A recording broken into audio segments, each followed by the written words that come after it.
This is ATL Day Ones, part of Locked On Sports Atlanta. And it starts now.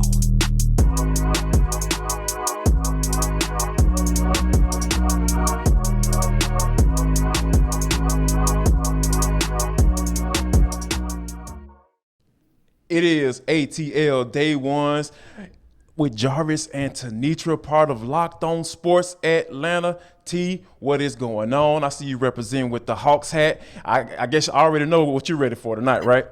Yeah, I am on the move like that tonight, all day today and all day tonight, heading up to that 7 o'clock tip. It is a Freaky Friday. I don't know why that came to my mind at first, but we're going to go with it. It's a Freaky Friday today. We're going to talk, like you said, we're going to talk about our 82nd overall draft pick. T got her guy. I have my guy. Maybe we could be on the same page like we were in the first round with Jermaine Johnson. And also, we're going to preview the Braves series. They take on the Marlins. This is a series they should win. I'm sorry. I'll just go ahead and say that. And last but not least, why folks want to try Mike? Why? I don't get it. We'll talk about that and for the culture. But first, T, just to give a quick recap to the folks that haven't watched the show. If you haven't watched the show, I don't know why. I don't understand why you would not watch the show. But we started off with Jermaine Johnson in the first round, like I mentioned. Mm-hmm. You like Drake Jackson in that second round pick. I like George Pickens. Yes. And you went with Arnold Ebiketie with the 58th overall pick out of Penn State, edge guy. I went with Travis Jones. Mm-hmm. So we're on the same page as far as fortifying that defensive line. So I love that. And then you went offense in the third round with Isaiah Spiller with the 74th overall pick. And I had to go with my man, Logan Hall out of Houston. Yes. And today we're going to go with the 82nd overall pick and Tenitra Batiste. Who are you going to select? So I'm going to shock you on this one because I am interested to see because we started off on the same page with Jermaine Johnson. And then as we moved into that third round pick at the number 74 spot, we actually kind of did a flip of who my first was and who my honorable mention was and your flip. So I'm flipping it to you. I want to see where you go first. And I'm just curious to see if we're back on the same page again. Oh yeah, so I'm gonna go ahead and this is my bias pick, right? So like I said, I've been going through some mock drafts on some simulators and everything. And I was just like, seeing who's available at this time, and multiple times I went through and I could not pass this guy up. I went with Sam Williams, the edge player out of Ole Miss from Montgomery, Alabama, 6'4", 265 pounds. He had 12 and a half sacks. T, the dude does numbers, and he can get it in when it comes to on third down. And the reason why I really like this guy is because I got a chance to watch some of his tape, right? And he was going against Mississippi State. Yes. There's a guy that he was going up against, and he was giving him some issues. Yeah. You know who that guy was? Charles Cross, a guy who's projected to go in the top 10, and he was giving him some good work. Now, Cross got him a couple times. They were battling. They was going back and forth, and they were getting Sam got a win, and then Cross came back and got him the next play. So those are the type of things that you look for when you're talking about a guy that can come in and rush on a consistent basis. He's consistently going up against a guy that is an NFL caliber tackle, and he was able to get a couple of wins, and that's all you look for, especially when you're talking about in the third round. If you can find a guy that can compete with a guy that's projected to be a top 10 pick, hey, I'm all in for it. So I got to go with my main man, Sam Williams. Let's go. Yes, and I don't have too much to add to that one because he was actually on my list as I was going back and forth. The only other thing I would add to it is, as you mentioned, not just is he SEC, but you mentioned a good example of him going up against another SEC team and really being up to the challenge.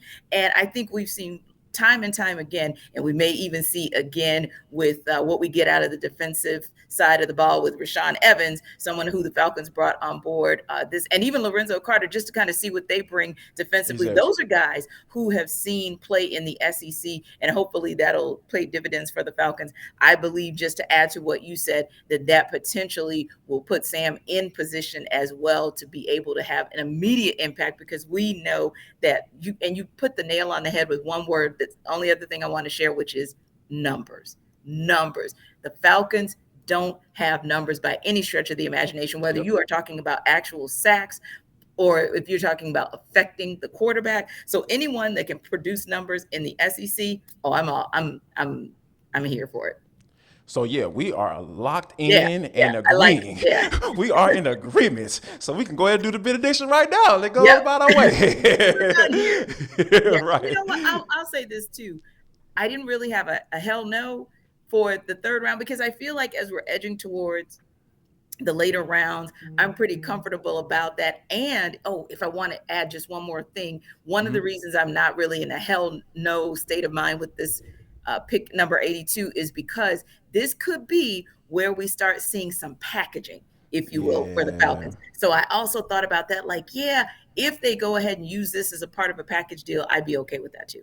No doubt about it. I'll be okay with it as well because, like I said, this is a roster building piece now. Yes. Like it really. I mean, I'm not saying it doesn't matter what position you go with at this point, but it does. It does matter because, like I said, you're trying to fill out your roster. You're trying to, this guy's going to be a rotational guy, or this guy's going to be able to come in and start for me potentially. Indeed. So those are the type of things that I'm sure Terry Fontenot and Arthur Smith are thinking about, and we're going to be thinking about it as well as we are 6 days away from the first night of the NFL draft. It is, it's coming up here really, really, really fast.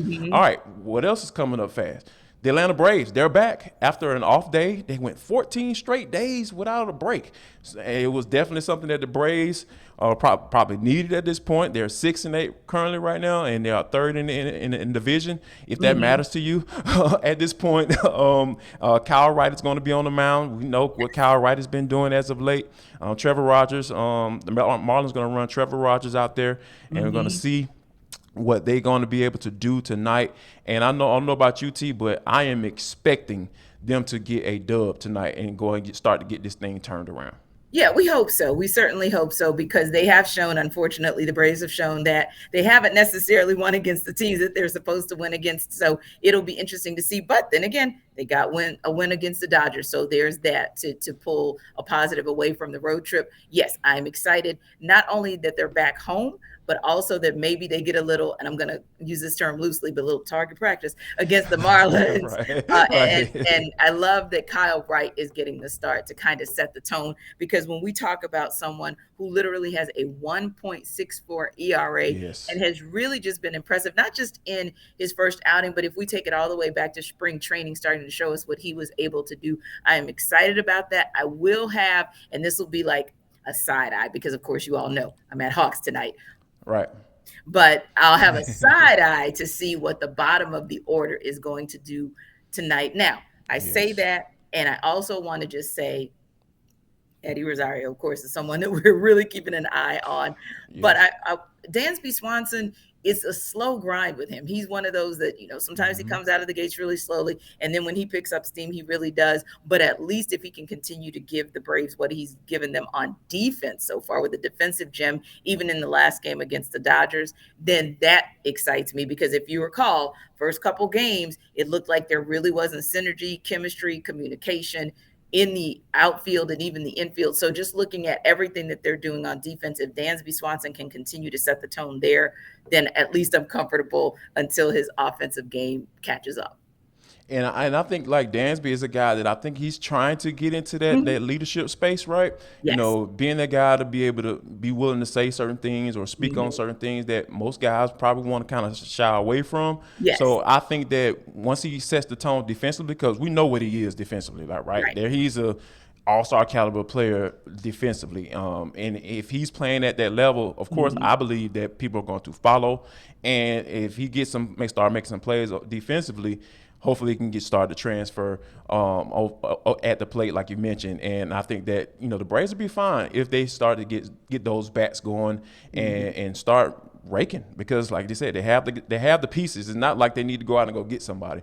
They have the pieces right there. And I think that Brian Snitker has to push the right buttons in that lineup in order to, get those guys going where they need to be. So we'll be looking forward to them going up against the Marlins tonight, and Hopefully they get a win. Hopefully they can get a win. Somebody else who needs to get a win. You see that hat right there?